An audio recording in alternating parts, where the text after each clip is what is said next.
tengok kelas? Dah.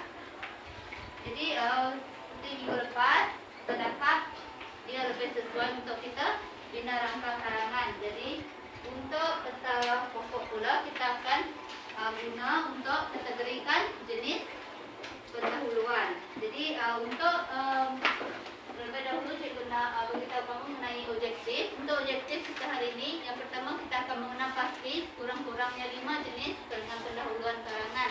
Yang kedua, kita akan membina keterangan pendahuluan dengan membina ayat tema, ayat rancangan dan ayat arahan secara individu. Dan untuk kriteria kejayaan, jadi kamu tengok di sini dia ada kaitan dengan objektif pembelajaran kita. Jadi nanti kamu dapat mengenal pasti jenis keterangan pendahuluan dengan tepat, dan yang kedua mulai dapat membina keterangan pendahuluan yaitu ayat tema, ayat rancangan dan ayat arahan secara terancam. Sudah? Oke, jadi lepas tu kamu tengok kepada muka surat.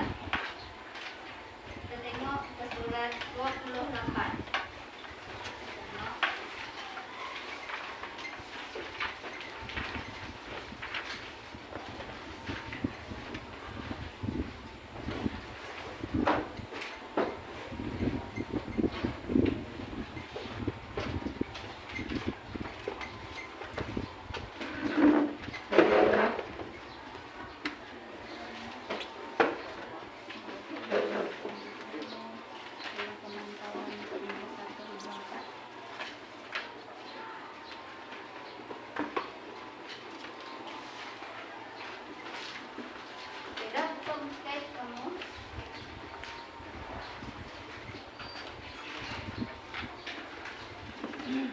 Jadi untuk keterangan pendahuluan ni dia penting ke tidak dalam karangan? Penting kan. Jadi sebelum kita masuk ataupun menulis ini, kita tentunya akan menulis keterangan pendahuluan terlebih dahulu. Jadi untuk keterangan pendahuluan yang kamu tengok pada kriteria kejayaan kita, apa yang penting dalam keterangan pendahuluan?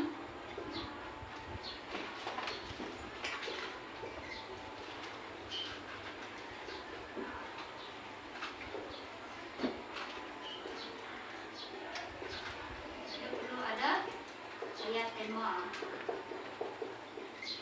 Itu perlu ada ayat rancangan. Dan apa lagi? Ayat arahan. Ayat arahan.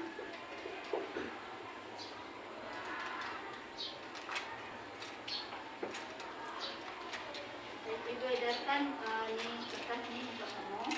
Jadi apa boleh garis di tepi dahulu.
ada pada perenggan pendahuluan. Jadi yang kamu tahu, perenggan pendahuluan akan ditulis pada setiap pendahuluan untuk karangan. Jadi untuk perenggan pendahuluan dia sangat penting, dan sekurang-kurangnya kita tulis 4 atau 5 ayat. Kamu boleh catat apa yang ditulis ini dekat kertas yang telah diedarkan. Jadi selain kita tulis 4 hingga 5 ayat, apa yang penting juga ialah ayat ini merupakan ayat yang terkandung pada pendahuluan kamu. Oke? Jadi untuk jenis pula, bagaimana jenis? Kamu pernah tahu tak apa jenis bagi setiap perenggan pendahuluan? Pernah tahu?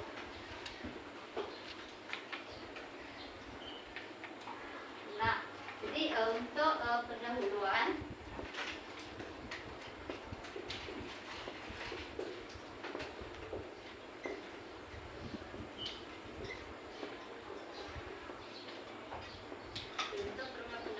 dia ada beberapa jenis. Oke, untuk yang pertama seperti yang umum selalu kita baca dan kita lihat juga pada karangan, yaitu yang berjenis definisi.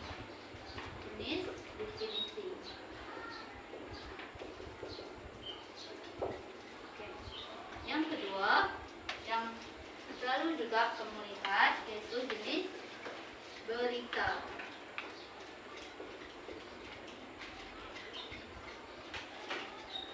Apa lagi selain dari itu?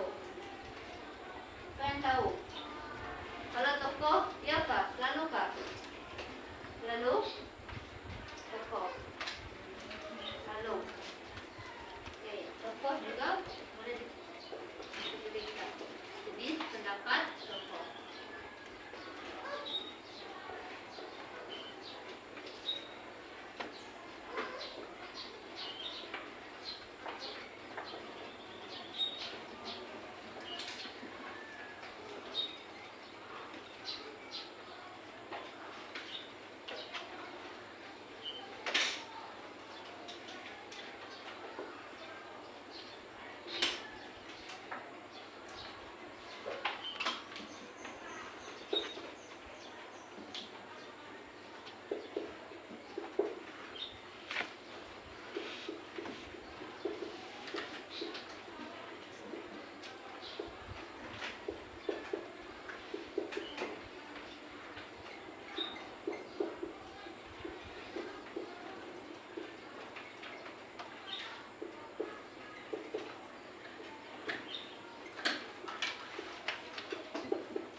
Cikgu sudah tuliskan beberapa jenis perenggan pendahuluan yang ada.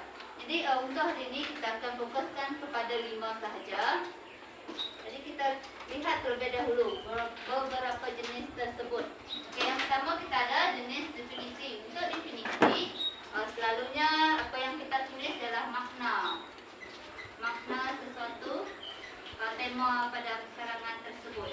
Ini adalah untuk definisi. Jadi untuk yang jenis berita, kita boleh ambil kutipan di dada akhbar.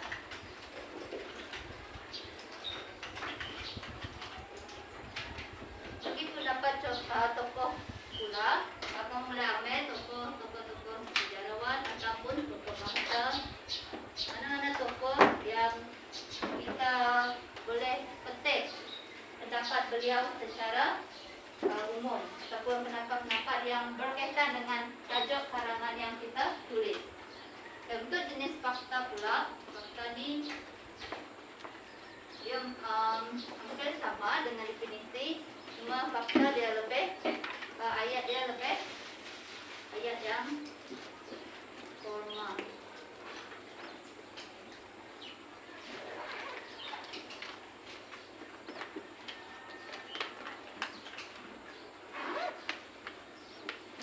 Bagi jenis yang kelima pula, iaitu jenis persoalan. Jadi bila kita tengok persoalan sini, tentunya pendahuluan tersebut akan mengandungi ayat tanya. Jadi untuk ayat tanya ni yang kamu telah belajar, ayat tanya dia boleh terbagi kepada bagaimana,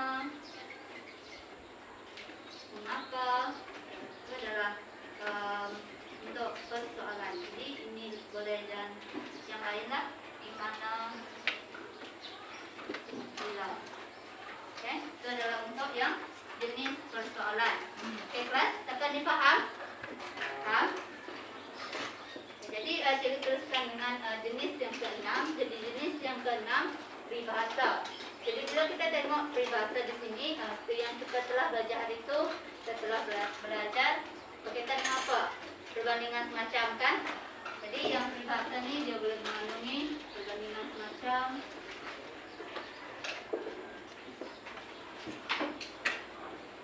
Apa lagi yang kategori peribahasa? Dogan kata boleh? Dogan kata apa lagi? Ataupun ungkapan yang menarik. Itu adalah untuk yang jenis peribahasa. Jadi untuk jenis yang latar belakang sejarah pula, untuk jenis ni kita perlu ambil petikan yang mempunyai sumber.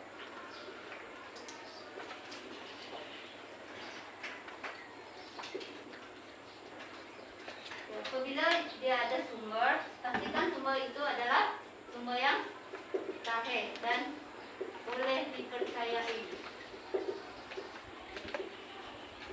Okay. Ini adalah untuk yang jenis latar belakang sejarah. Okay, kita tengok yang ke-8, iaitu jenis suasana dan gambaran. Apabila suasana dan gambaran, tentunya kita akan lebih kepada terlihat situasi di sekeliling kita. Ini lebih kepada situasi di sekeliling.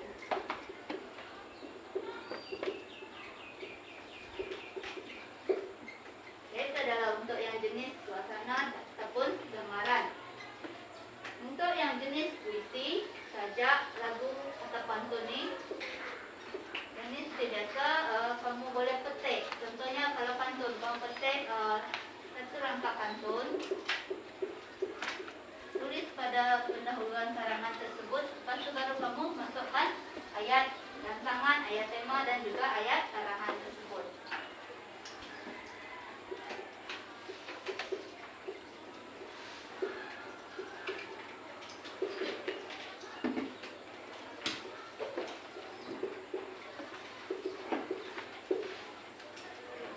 Dan untuk yang jenis gabungan, jenis gabungan di sini dia membawa makna. Contohnya kita gabungkan yang jenis fakta gabung dengan jenis definisi. Contohnya kita boleh gabungkan juga yang jenis peribahasa.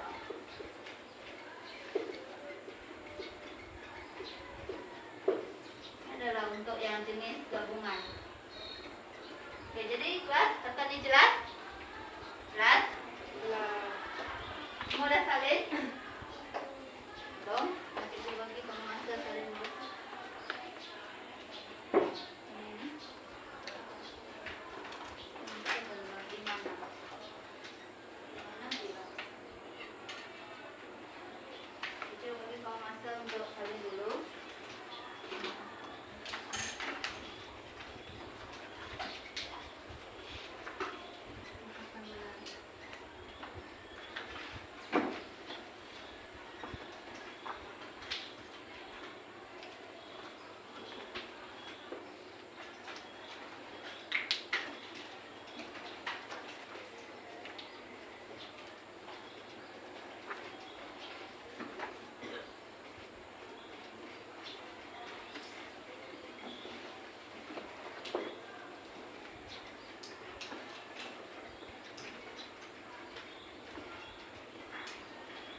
8.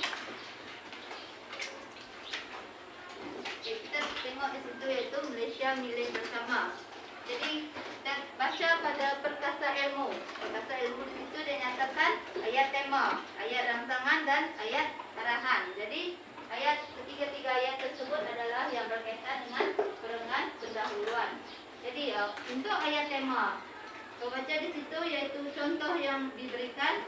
Jiran merupakan orang yang paling dekat dengan kita selain keluarga kita sendiri. Jadi untuk ayat tema, apa yang kamu perlu tulis adalah pastikan kamu tengok apa tema untuk karangan tersebut. Contohnya kekeluargaan. Apa lagi tema yang ada? Ada dalam sekitar. Dan kita juga ada yang sosial berkaitan dengan masalah remaja.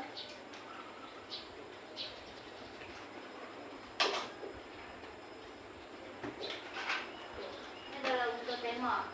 Ada pelbagai lagi tema. Jadi untuk ayat tema dia perlu merujuk kepada 5 soalan ataupun tengok pada arahan soalan.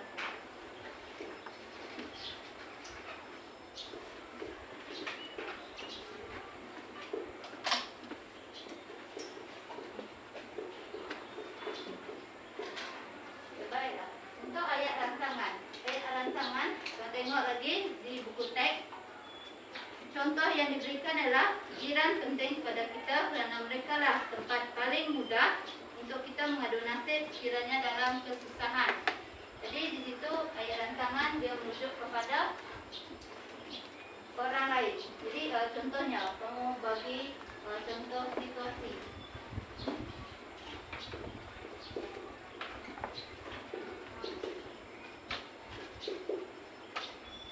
Jadi ini adalah untuk ayat rangsangan. Jadi untuk ayat rangsangan kamu boleh petik dari mana-mana sama ada daripada situasi yang kamu tengok ataupun situasi yang berdasarkan pengalaman orang lain. Okey? Itu adalah untuk ayat rangsangan. Maksudnya di sini dia ada simbol lah.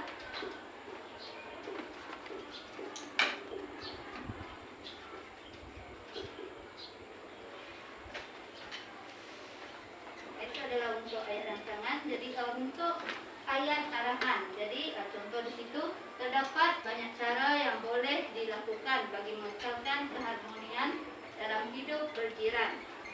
Jadi maksudnya untuk ayat arahan kita rujuk kepada kehendak soalan.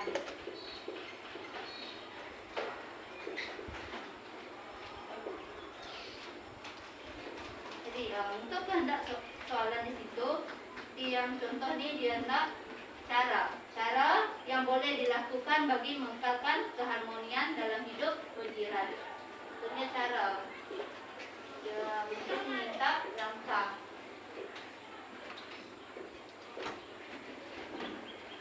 Ini adalah dia berdasarkan kehendak soalan.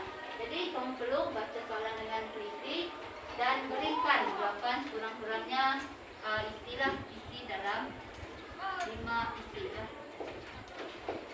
Okey. Itu adalah untuk perengan pendahuluan. Jadi apa yang perlu ada tadi? Ada perengan pendahuluan. Ayat tema. Apa lagi? Ayat rangsangan. Kan? Ayat arahan. Jadi untuk ketiga-tiga ayat ni kita boleh tulis dalam beberapa jenis tadi. Jenis tadi ada berapa? 10. Jadi untuk setiap jenis tersebut pastikan kamu tahu tema terlebih dahulu. Jadi apabila kamu tahu tema, kau pastikan ada ayat rangsangan. Maksudnya di sini kau lihat situasi yang bersesuaian dengan tajuk karangan kamu. Dan ayat arahan kita tengok kehendak soalan. Baca soalan dengan baik dan tengok apa dia hendak. Contohnya dia minta cara, langkah ataupun pesan. Ada juga yang lain-lain lagi, mungkin dia minta perasaan. Contohnya lah pendapat kamu ke.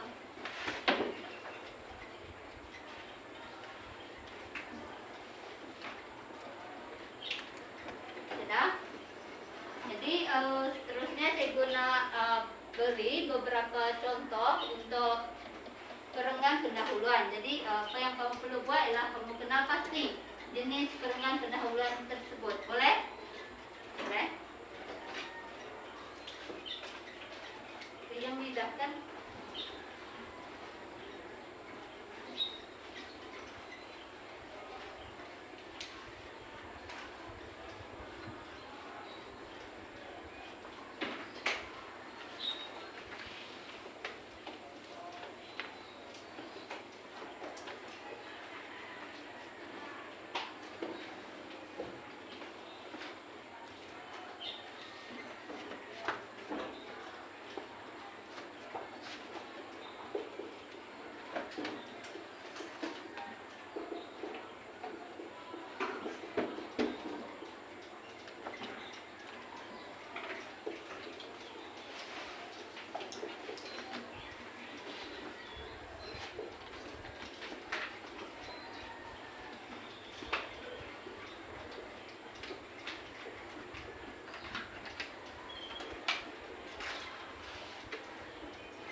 Perbuatan yang melanggar peraturan. Jadi untuk jenayah juga bukan sahaja membabitkan orang dewasa, malahan golongan remaja.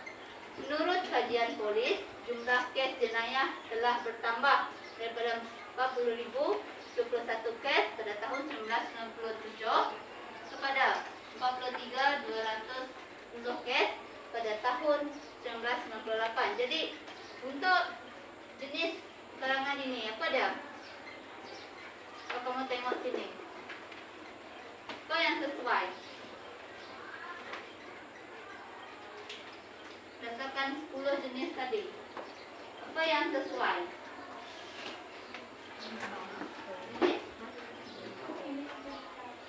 Berita. Apa lagi? Selain berita. Kalau kita tengok ni, maksud ni, apa yang kamu dengar, faham dengan maksud ditakrifkan? Definisi.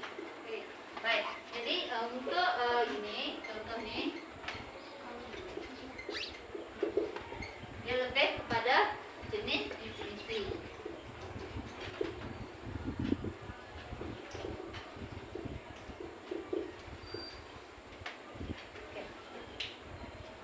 Cikgu nak bagi satu lagi contoh, boleh?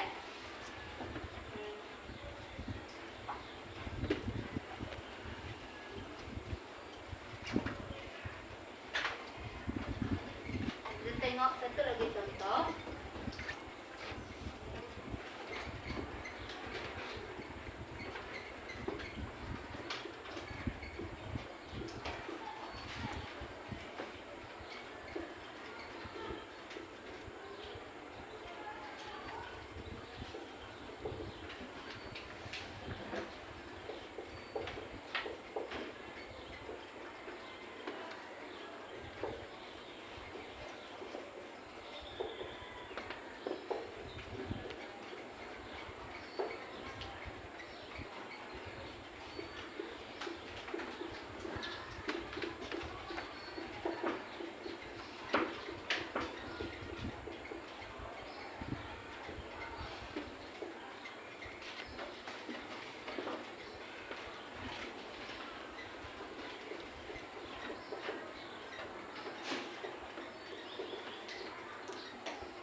Tengok pada contoh yang kedua. Jadi semua baca dengan serentak.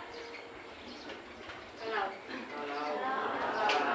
yang baik jatuh ke laut menjadi pulau. Dalam konteks kekeluargaan setidaknya ibu bapa orang yang baik, anak-anak kelak menjadi orang berguna. Kemana tumpahnya semua kalau tidak ke nasib. Bukankah juga ada menyatakan bentuk bulu dia dari daunnya. Baiklah, kalau yang jenis begini, apa dia? Jenis peribahasa. Mana satu peribahasa yang terdapat dalam contoh ni? Apa lagi?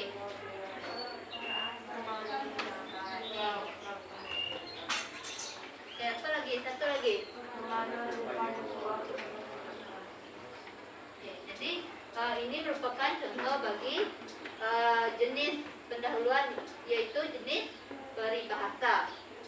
Jadi untuk latihan kamus, terusnya membuka buku kerja.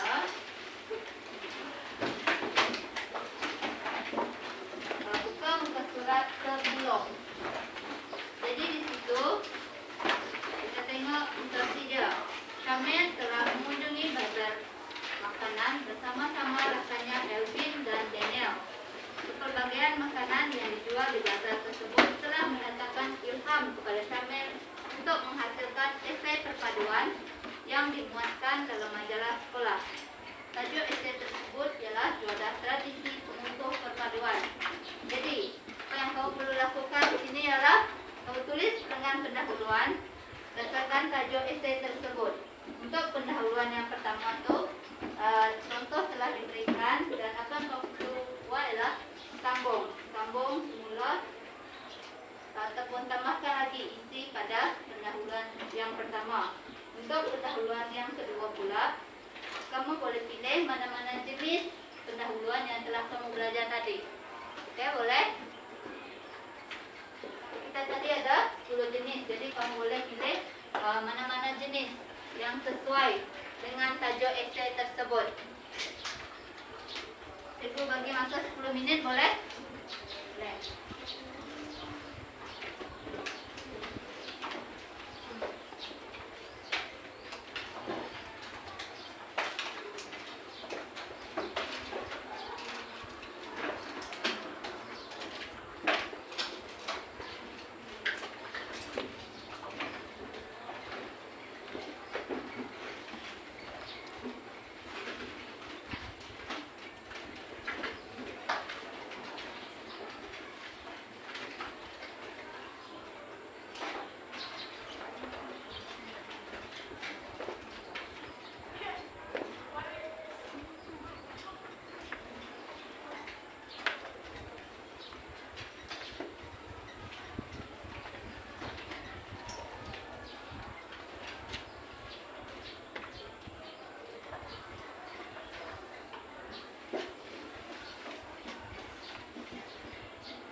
dari kamu. Jadi ada yang nak berikan refleksi, itu cukup pilih. Ya. Okay, just pin. Berikan refleksi kamu pada hari ini.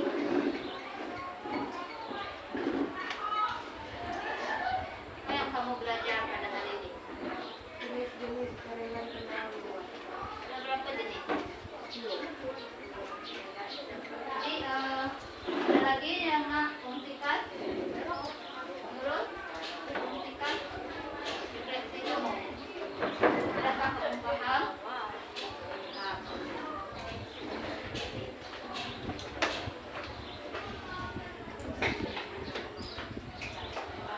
Jadi rekan kamu yang fungsikan refleksi, jadi mereka kata mereka berdua telah paham iaitu cara untuk membina pendahuluan karangan. Jadi untuk pendahuluan tadi diringkaskan semula, iaitu kita telah belajar 10. Jadi untuk kita ada 10. Jadi untuk yang contoh tadi kita ada jenis peribahasa dan juga definisi. Jadi untuk kesemua jenis tersebut yang sesuai untuk kamu bina tentang pemikiran ialah tentang jenis atau pokok. Jadi untuk tentang pokok itu kamu boleh perbagaikan, kamu boleh tulis jenis dia terlebih dahulu, lepas tu beserta contoh. Okey, faham? Jadi itu adalah untuk apa yang kamu telah belajar hari ini. Jadi nota ataupun catatan yang telah kamu tulis ini, kamu boleh simpan baik-baik. Dan untuk latihan juga yang tersebut jangan lupa siapkan. Boleh?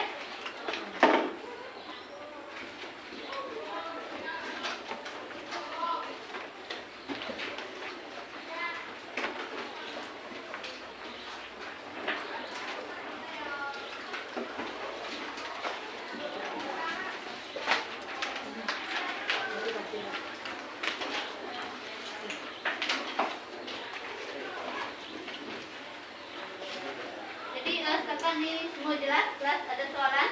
Kelas ada soalan?